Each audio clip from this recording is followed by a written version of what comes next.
Today we're going to be completing a review on ratios. So when we first started ratios, we started with creating ratios, and that's just by reading a simple word problem and pulling out the ratio it's asking you to. So for example, for homework, Olivia had to complete 15 problems. She completed 6. What is the ratio of problems she still has to complete to the completed problems? So that means things that she hasn't done, so not, and to the things that she has done, so complete.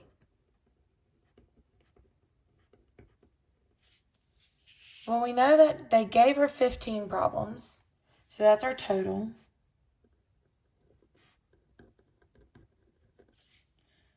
To find out how many she completed, they already gave that to us in the problem.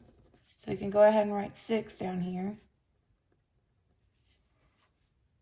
To find out how many she hasn't completed, we take that total, 15, and subtract how much she has completed. And we end up with 9. So our ratio is 9:6. Caleb had 136 songs on his phone. He deleted 56.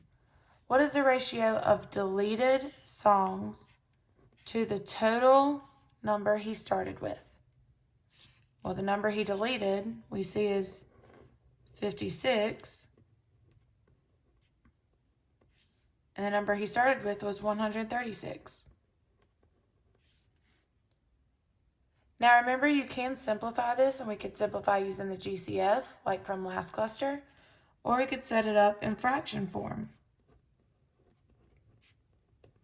As a reminder, if you're going to simplify in the calculator, all you have to do is you say 56 BC 136.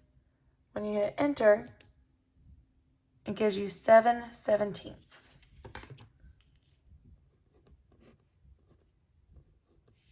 That means for every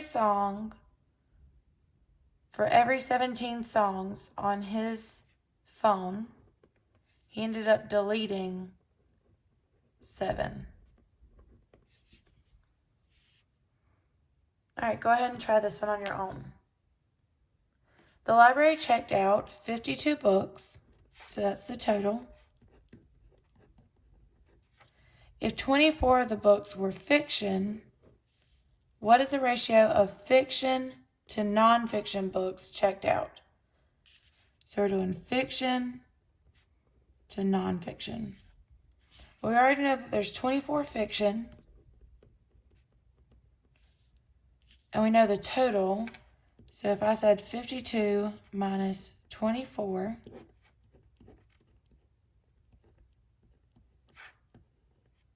I would end up with 28.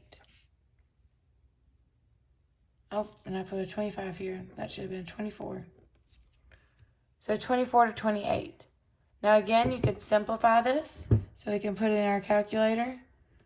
24 over 28 is equal to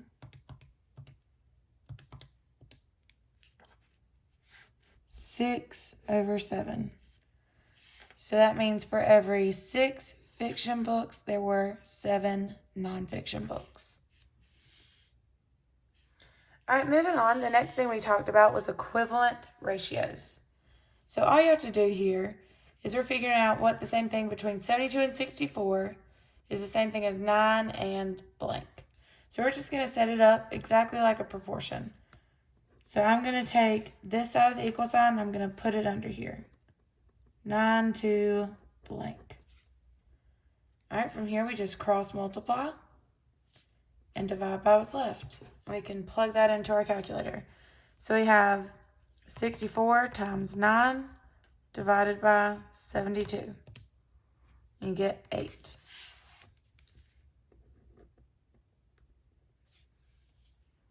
All right, same thing here. We're going to take this side, we're going to place it under. All right, we can cross multiply 7 times 8 and divide by 14.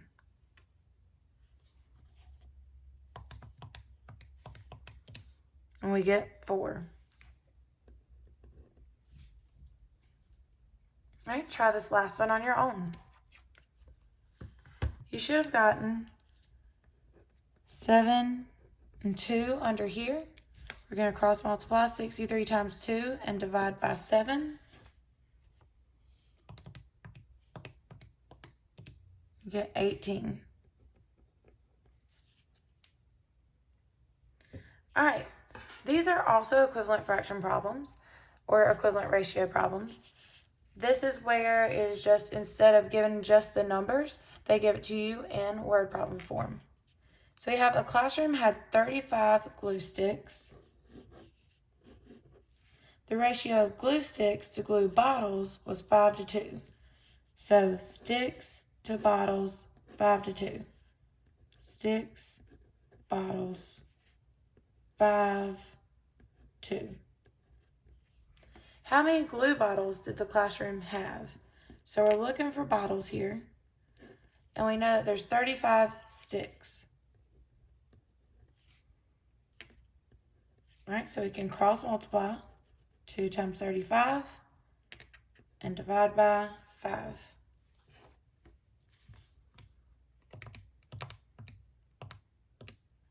You get 14.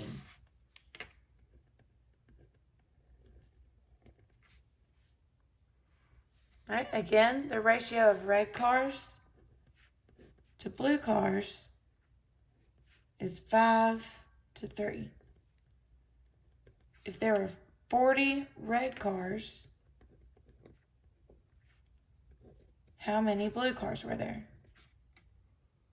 So again, we're going to cross multiply 3 times 40 and divide by 5. Get 24.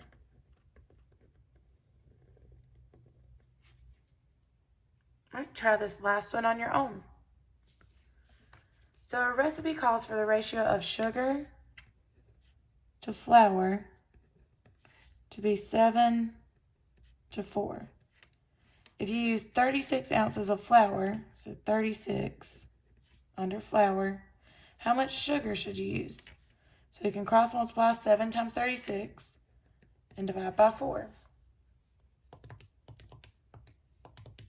You get 63.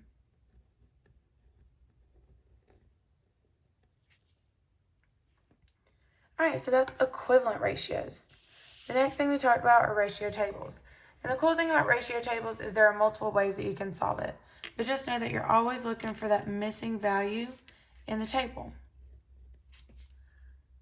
All right, so I'm going to start by showing you what happens if you just pick a proportion around where the missing piece is. So I'm just going to cross multiply and divide by what's left. So I'm literally just picking off 4 boxes that are right here together. I'm going to cross multiply and divide by what's left. So I have 3 times 49 divided by 21. You get 7.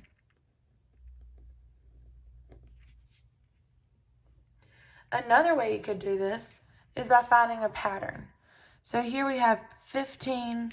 I know that 15 times 3 gives me 45. Well, 60 times 3 gives me 180. So 65 times 3 will probably give me my answer. So I plug in 65 times 3 and I get 195.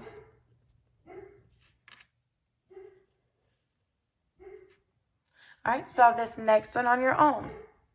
You can use either method.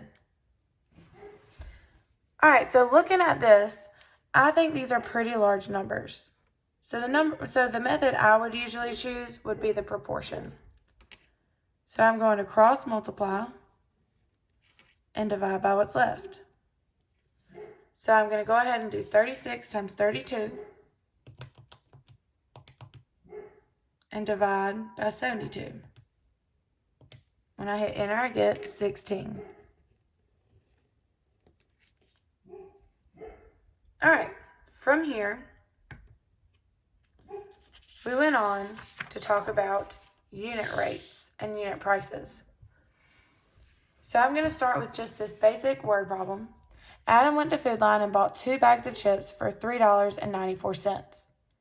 Amy went to Walmart and bought 3 bags of chips for $4.86. So you could be asked a number of different questions here. You could be asked, how much did Adam spend per bag of chips?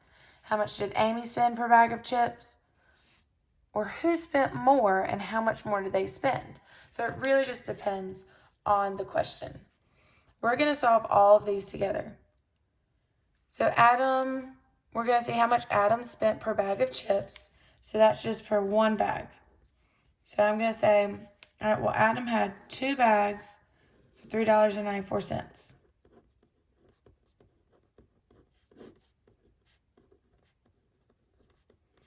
So for 1 bag, we will cross multiply and divide by what's left. So we have $3.94 times 1 divided by 2. So he spent $1.97 per bag. All right, Amy spent $4.86 for 3 bags. So for 1 bag, we're going to do $4.86 times 1 divided by 3. Because we're going to cross multiply, divide by what's left. We hit enter. She spent $1.62 per bag. So who spent more? Adam spent more. And how much more did Adam spend? That's $1.97 minus $1.62, which would give you 35 cents per bag. Now, sometimes you may be asked to get it to a bigger number. So instead of 8 apples and getting it down to 1 apple, you could be asked for 10 apples. Try that one now. All right, so we have $2.24 for 8 apples. We're getting it to 10 apples. So we're going to cross multiply and divide by what's left. So we have $2.24 times 10 divided by 8, which gives you 2.8 or $2.80.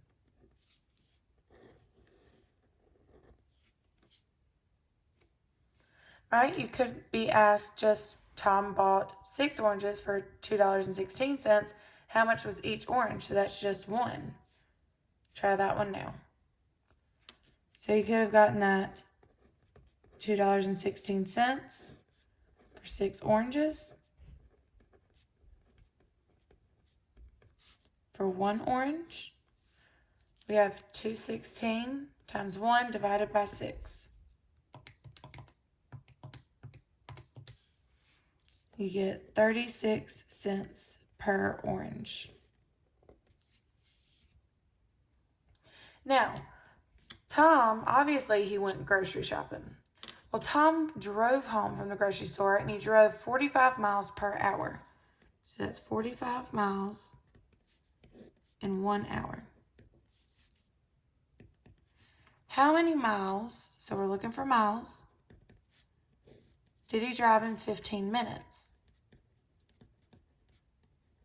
Now, this is where you have to pay attention. We kept miles across from miles, but hour is across from minutes, and we can't have that. So instead, we have to get one of these to the other. We know that 1 hour is really 60 minutes. And now we can solve, because we have minutes across from minutes. So 45 times 15 and divide by 60.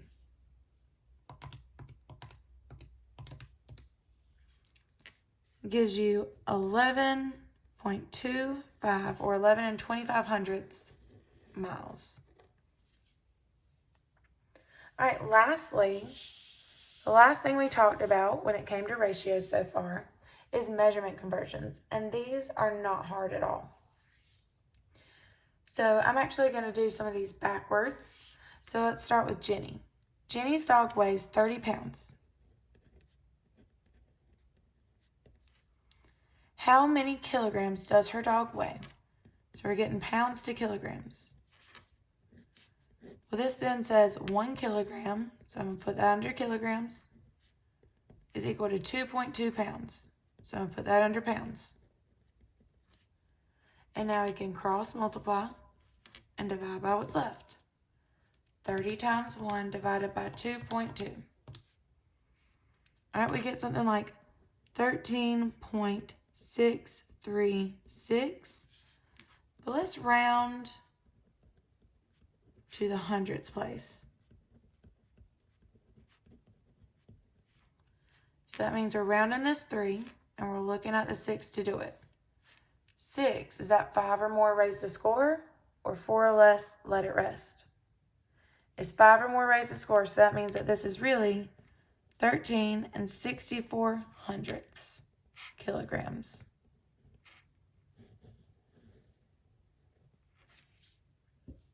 All right, the next one, Lee drank 2 gallons of water today. So 2 gallons. How many liters did she drink? So we're getting it to liters. Well, it says 1 gallon, so put that under gallons, is 3.8 liters. So we're going to cross multiply and divide by what's left. So you have 2 times 3.8 divided by 1. Which gives you 7.6 liters. All right, try this last one on your own. You should have gotten, John ran 4 miles. How many kilometers did he run? Well, 1 mile is equal to 1.6 kilometers. So we're going to cross multiply and divide by what's left. So we have 4 times 1.6 divided by 1, which gives you 6.4 kilometers.